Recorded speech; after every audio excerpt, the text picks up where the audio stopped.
نحمده ونصلي ونسلم على رسوله الكريم اما بعد فاعوذ بالله من الشيطان الرجيم بسم الله الرحمن الرحيم يا أيها الذين آمنوا إذا قمتم إلى الصلاة فاغسلوا وجوهكم وأيديكم إلى المرافق وامسحوا برؤوسكم وأرجلكم إلى الكعبين وإن كنتم جنبا فاطهروا وإن كنتم مرضى أو على سفر أو جاء أحد منكم من الغائط أو لامستم النساء فلم تجدوا ماء فتيمموا صعيدا طيبا فامسحوا بوجوهكم وأيديكم منه ما يريد الله ليجعل عليكم من حرج ولكن يريد ليطهركم وَلِيُتِمَّ نِعْمَتَهُ عَلَيْكُمْ لَعَلَّكُمْ تَشْكُرُونَ۔ اے ایمان والو، جب تم نماز کی طرف کھڑے ہونے لگو تو اپنے چہروں کو اور اپنے ہاتھ کونیوں تک دھو لو اور سروں کا مسح کرو اور ٹخنوں تک پاؤں دھو لو، اور اگر تم بے غسل ہو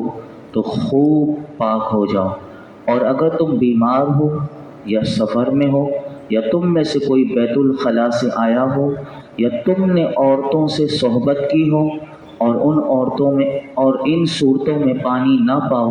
تو پاک مٹی سے تیمم کر لو، اپنے چہروں اور ہاتھوں کا اس سے مسح کر لو۔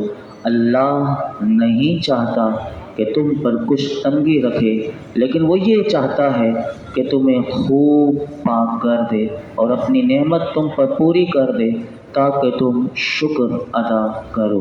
اس آیت مبارکہ میں تیمم اور وضو کا طریقہ اور ان کی حاجت کب ہوتی ہے، اس کا بیان اس آیت مبارکہ میں کیا گیا۔ یاد رکھیے کہ وضو کے 4 فرائض ہیں جو ہم سب کو یاد ہونے چاہیے، جو اس آیت میں اللہ رب العالمین نے خود بتائے کہ وضو کے 4 فرائض۔ نمبر 1، چہرہ دھونا۔ یہ چہرہ دھونا یہ فرض ہے۔ اب چہرہ دھونے میں سر کے بال سے لے کے یہ تھوڑی کے نیچے تک، ایک کان کی لو سے لے کر دوسرے کان کی لو تک، یہ پورے چہرے میں اگر جتنے بال ہیں ہر عضو دھل جائے، یہ نہیں کہ کبھی آنکھیں رہ جائیں، کبھی ہونٹ رہ جائیں، کبھی یہ حصہ رہ جائیں، مونچھیں وغیرہ، اچھی طریقے سے چہرہ دھونا یہ فرض ہے، پہلا فرض۔ نمبر 2، کونیوں سمیت دونوں ہاتھوں کا دھونا۔ نمبر 3، چوتھائی سر کا مسح کرنا، اور نمبر 4، دونوں پاؤں ٹخنوں سمیت دھونا۔ وضو کے چند احکام علماء نے لکھے۔ پہلا حکم یہ ہے کہ جتنا دھونے کا حکم ہے اس سے کچھ زیادہ دھو لینا یہ مستحب ہے، کیونکہ فرماتے ہیں جہاں تک اعضائے وضو کو دھویا جائے گا قیامت کے دن وہاں تک وہ اعضاء روشن ہوں گے۔ یہ دیکھیے کتنی بڑی بات ہے کہ جو نماز ہی نہ پڑھتا ہو تو وہ وضو کیا کرتا ہوگا، تو پتہ چلا کہ قیامت کے دن اللہ رب العالمین ان اعضاء کو روشنی کا صورت میں بنا دے گا۔ یعنی قیامت کے دن تو کوئی سورج نہیں ہوگا، کوئی روشنی نہیں ہوگی، لیکن انسان کی باڈی میں سے اللہ روشنی پیدا کر دے گا اور اس کے چہرے چمک رہے ہوں گے، اور یہ وضو میں جو ہاتھ دھوئے جاتے ہیں یہ چمک رہا ہوگا، اور یہ پاؤں یہ چمک رہے ہوں گے۔ اسی لیے فرمایا کہ جتنا حکم فرض کا ہے اس سے زیادہ دھو لے، یعنی اگر کونی تک ہے تو کونی سے تھوڑا اوپر تک دھو لے، ٹخنوں تک ہے تھوڑا اوپر پاؤں دھو لے تاکہ کوئی بال خشک نہ رہ جائے اور اچھی طریقے سے وضو ہو جائے۔ اسی طرح رسول کریم صلی اللہ علیہ وسلم اور بعض صحابہ کرام ہر نماز کے لیے تازہ وضو فرمایا کرتے، جبکہ اکثر صحابہ کے بارے میں یہ بھی آتا ہے کہ جب تک ان کا وضو نہیں ٹوٹ جاتا تھا وہ ایک ہی وضو سے کئی نمازیں، نوافل، سنتیں وغیرہ ادا کیا کرتے تھے۔ اور یہ بھی میرے آقا علیہ الصلوۃ والسلام کے عمل سے، یعنی حضور سے بھی یہ بھی ثابت ہے کہ آپ بھی ایک وضو سے کئی نمازیں، اور یہ بھی ثابت ہے کہ ہر نماز کے لیے کئی وضو یعنی تازہ وضو کیا کرتے تھے۔ تیسری بات جو اس آیت کے تحت علماء نے لکھی وہ یہ لکھی کہ اگرچہ ایک وضو سے بہت سی نمازیں، فرائض بھی نوافل بھی یہ درست ہیں، مگر ہر نماز کے لیے جداگانہ وضو کرنا یہ زیادہ برکت کا ثواب کا ذریعہ ہے، اور بعض مفسرین نے یہ بھی اس کا قول لکھا کہ ابتدائے اسلام میں ہر نماز کے لیے جداگانہ وضو ہی فرض تھا،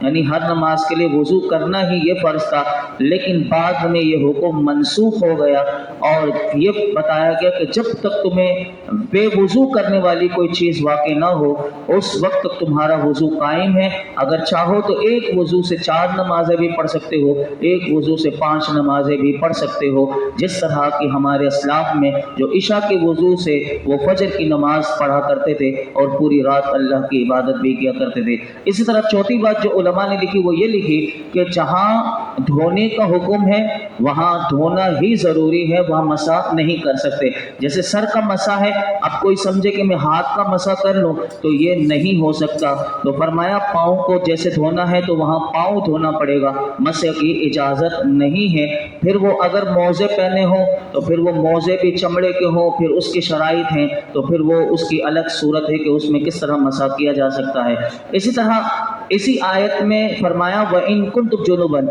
اگر تم حالت جنابت میں ہو۔ جنابت سے کیا مراد ہے؟ تو یاد رکھیے کہ جنابت کا عام فہم مطلب یہ ہے کہ شہوت کے ساتھ انسان کی باڈی سے منی کا خارج ہونا، اسے کہتے ہیں کہ جب وہ منی خارج ہو گئی تو وہ اس پر وہ حالت جنابت میں آ گیا۔ جنابت کے پھر کئی اسباب علماء نے لکھی۔ نمبر 1 فرمایا کہ جاگتے میں شہوت کے ساتھ اچھل کر منی کا اپنی جگہ سے خارج ہونا، یہ بھی اس کے اسباب میں سے ہے۔ اسی طرح نمبر 2 رات کو سوئے اگر احتلام ہو جائے اور صبح وہ دیکھا کہ میرے کپڑے ناپاک ہیں تو یہ بھی جنابت اس کو پائی گئی۔ تیسرا یہ کہ ہم بستری کی اگرچہ اس کی منی خارج نہ بھی ہو تو پھر بھی اس کا حکم اب کیا ہے؟ تو یہ 3 صورتیں میں نے 3 اسباب آپ کے سامنے رکھے، اب اس کا حکم سن لیجئے کہ جس پر غسل فرض ہو تو اس کے لیے کیا ہے۔ فرمایا کہ جب تک وہ غسل نہ کر لے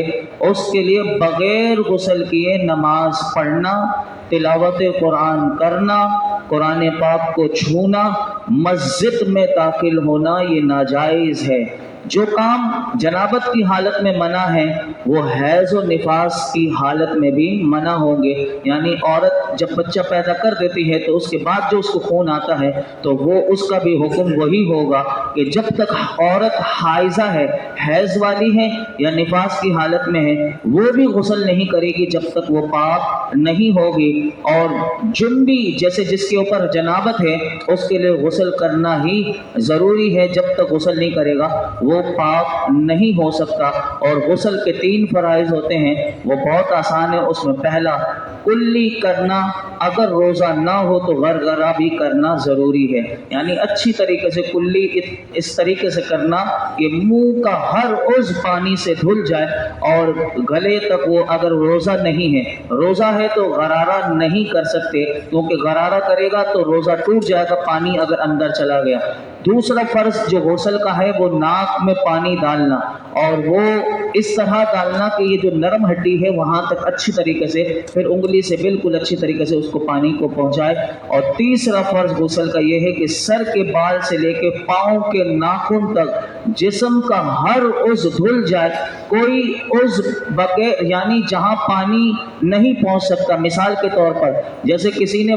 وہ شاور کے نیچے نہا رہا ہے تو کان میں پانی کبھی بھی نہیں جا سکتا، اسی طرح ناک میں پانی نہیں جا سکتا، تو باقاعدہ انگلی ڈال کے اچھی طریقے سے وہ کان میں اور ناک میں وہ پانی پہنچائے گا۔ اور دیگر اعضاء بھی ایسے ہیں کہ جہاں پانی نہیں جاتا وہاں تک پانی اچھی طریقے سے پہنچا کر وہ اپنے آپ کو بالکل پاک کرے گا۔ اگر کوئی شاور کے نیچے نہا لے یا سمندر میں نہا لے، اس طرح سمجھے کہ میں پاک ہو گیا، اور کان میں پانی نہیں گیا یا ناک میں کوئی بال رہ گیا، اس کا غسل نہیں ہوگا، اور غسل نہیں ہوگا تو اس کی نماز نہیں ہوگی، اور نماز نہیں ہوگی تو پھر آپ جان سکتے ہیں کہ جو میں نے ابھی بتایا کہ مسجد میں بھی نہیں آ سکتا، قرآن کو بھی نہیں چھو سکتا، اور اگر وہ حالت جنابت میں ہوگا اور اس طرح کی وہ معاملات کرے گا تو وہ گناہگار ہوگا اور اس کو پھر اس سے توبہ کرنی پڑے گی۔ اسی طرح اللہ رب العالمین نے آگے ارشاد فرمایا وَاذْكُرُوا نِعْمَةَ اللَّهِ عَلَيْكُمْ وَمِيثَاقَهُ الَّذِي وَاثَقَكُم بِهِ إِذْ قُلْتُمْ سَمِعْنَا وَأَطَعْنَا وَاتَّقُوا اللَّهَ إِنَّ اللَّهَ عَلِيمٌ بذات الصدور، اور اپنے اوپر اللہ کا احسان اور اس کا وہ عہد یاد کرو جو اس نے تم سے لیا تھا جب تم نے کہا کہ ہم نے سنا اور مانا، اور اللہ سے ڈرو، بے شک اللہ دلوں کی بات جانتا ہے۔ اس آیت کا علماء فرماتے ہیں کہ یہ بیت عقبہ یا بیت رضوان کی طرف اشارہ ہے، اور مجموعی طور پر اس آیت کا خلاصہ یہ ہے کہ اللہ رب العالمین نے صحابہ کرام کو مخاطب کرتے ہوئے کہا، اے صحابہ، تم اللہ رب العالمین کا اپنے اوپر احسان یاد کرو کہ اس نے تمہیں مسلمان بنایا۔ اس میں ہمارے لیے بھی ہے کہ ہم بھی اللہ کا احسان اس کو یاد کیا کریں کہ اس نے ہمیں مسلمان بنایا۔ کسی ہندو کے گھر میں، کسی کافر کے گھر میں ہمیں اللہ نے پیدا نہیں کیا، ہمیں تو اس بات پر اللہ کا روزانہ شکر ادا کرنا چاہیے۔ یہی بات بتائی کہ صحابہ اپنے اوپر اللہ کا احسان یاد کرو کہ اس نے تمہیں مسلمان بنایا اور تمہارے لیے آسان احکام بھیجے، جیسے کہ ساری زمین کو اللہ نے مسجد بنا دیا اور پاک کرنے والا بنایا۔ اور اس میثاق اور معاہدے کو یاد کرو کہ جب تم نے رسول اللہ سے بیعت کرتے وقت بیت عقبہ کی رات یا بیت رضوان میں کیا، اس معاہدے میں جب حضور نے ان سے عہد لیا تو صحابہ نے کیا کہا تھا؟ صحابہ نے یہ کہا تھا، یا رسول اللہ، ہم آپ کا ہر حکم ہر حال میں سنیں گے اور مانیں گے۔ تو یہ ہمارے لیے بھی پیغام ہے کہ ہمیں بھی رسول اللہ کا ہر حکم جب پتہ چلے تو ہم بھی ماننے والے ہوں اور عمل کرنے والے ہوں۔ اسی آیت کے تحت علماء نے کہا 3 مسئلے اس آیت کے تحت نکلتے ہیں۔ نمبر 1 فرماتے ہیں انسان ہر نیکی رب کی توفیق سے کرتا ہے، تو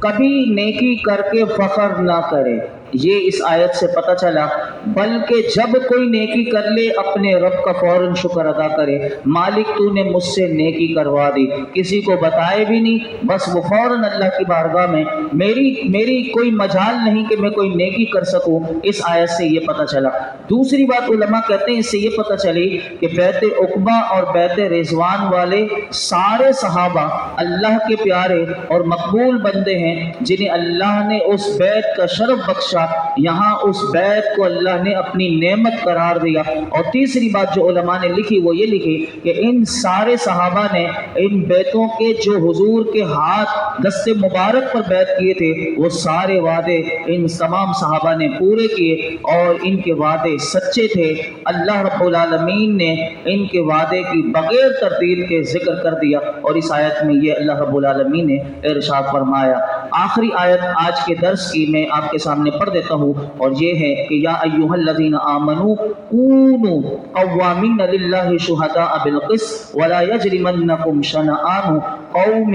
علی الا تعدلوا اعدلوا هو اقرب للتقوى واتقوا اللہ ان اللہ خبیر بما تعملون۔ اے ایمان والو، انصاف کے ساتھ گواہی دیتے ہوئے اللہ کے حکم پر خوب قائم ہو جاؤ، اور تمہیں کسی قوم کی عداوت اس پر نہ ابھارے کہ تم انصاف نہ کرو، بلکہ انصاف کرو، یہ پرہیزگاری کے زیادہ قریب ہے، اور اللہ سے ڈرو، بے شک اللہ تمہارے تمام اعمال سے خبردار ہے۔ اس آیت مبارکہ میں عدل و انصاف کا حکم دیا گیا اور کہا کہ تم انصاف کرنے والے ہو تو پھر تم کبھی یہ نہ دیکھنا کہ تمہارا قریبی ہے، قرابت دار ہے، تمہارا کتنا ہی رشتہ دار کیوں نہ ہو، یا جس سے تمہیں نفرت ہے، اگر اس کا بھی فیصلہ کرنے کے لیے وہ بھی تمہارے پاس آ جائے تو فرمایا کسی قسم کی قرابت یا عداوت کا کوئی اثر تمہیں عدل کرنے سے نہ ہٹا سکے۔ اگر ہم صحابہ کرام کے دور کی، خلفاء راشدین کے دور کی سیرت کو پڑھیں تو اس میں اتنی مثالیں ہیں، جس میں سے میں صرف ایک مثال آپ کے سامنے رکھتا ہوں کہ جس سے اسلامی تعلیمات کیسے صحابہ نے قرآن کے اس حکم پر عدل کو کیسے قائم کر کے بتایا۔ ایک مرتبہ حضرت فاروق اعظم رضی اللہ تعالی عنہ اور حضرت ابی بن کعب، یہ بہت بہترین قاری قرآن ہیں۔ اب دیکھیے یہ دونوں صحابہ ہیں، ان کا آپس میں کسی بات پر اختلاف ہو گیا، حضرت فاروق اعظم کا اور حضرت ابی بن کعب کا۔ اب ان دونوں نے یہ طے کیا کہ ہمارے معاملے کا فیصلہ حضرت زید بن ثابت رضی اللہ تعالیٰ عنہ یہ وہ حضرت زید بن ثابت ہیں کہ جب قرآن پاک کو جمع کیا جا رہا تھا اس کے چیف یہ تھے کہ جن کی نگرانی میں قرآن حکیم کو جمع کیا گیا۔ حضرت زید بن ثابت رضی اللہ تعالیٰ عنہ سے ہم اپنا فیصلہ کرواتے ہیں۔ فاروق اعظم اور ابی بن کعب نے کہا صحیح ہے۔ یہ فیصلہ کروانے کے لیے حضرت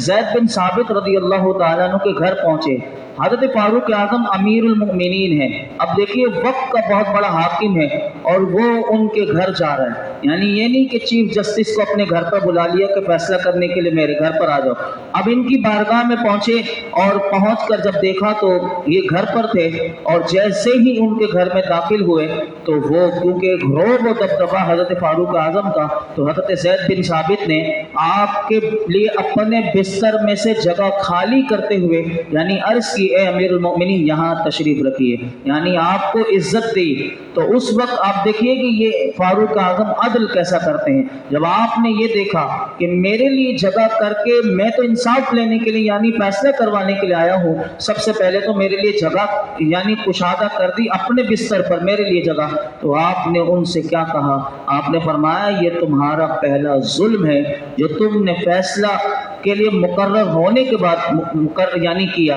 یعنی اس کو ظلم سے تعبیر کیا کہ فرمایا کہ کیا میں تو اپنے فریق کے ساتھ بیٹھوں گا، یعنی ابی بن کعب کے ساتھ، ہم دونوں فریق ہیں، ہم میں سے کون حق پر ہے، ہم تو آپ کے پاس فیصلہ کروانے کے لیے آئے تھے لیکن آپ میرے ساتھ معاملہ الگ ہے، کہ حضرت ابی بن کعب کے ساتھ آپ کا معاملہ الگ ہے۔ آپ نے فوراً اس وقت ٹوک دیا اور آپ اس وقت حضرت ابی بن کعب کے ساتھ اسی نشست پر دوسری جگہ تھی وہاں آپ بیٹھ گئے۔ اب دیکھیے حضرت ابی بن کعب رضی اللہ تعالی عنہ، اب کاروائی مقدمے کی شروع ہوئی۔ حضرت ابی بن کعب نے دعویٰ کیا اور حضرت فاروق اعظم نے اس کا انکار کیا۔ جس بات میں اختلاف تھا وہ نہیں لکھا ہوا کہ کیا بات تھی، بس یہ سمجھا رہا ہوں کہ عدل کیسے کیا۔ اب جب حضرت فاروق اعظم نے اس کا انکار کیا، حضرت ابی بن کعب نے دعویٰ کیا، اس وقت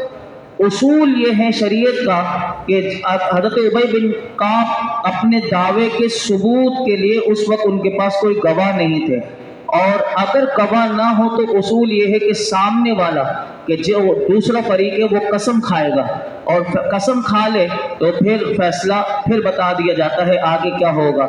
اب اس وقت کیا ہوا کہ شرعی اصول کے مطابق فاروق اعظم رضی اللہ تعالیٰ عنہ پر قسم کھانا لازم آتا تھا۔ حضرت زید بن ثابت کی اب انہوں نے کیا کیا کہ حضرت فاروق اعظم کے وہ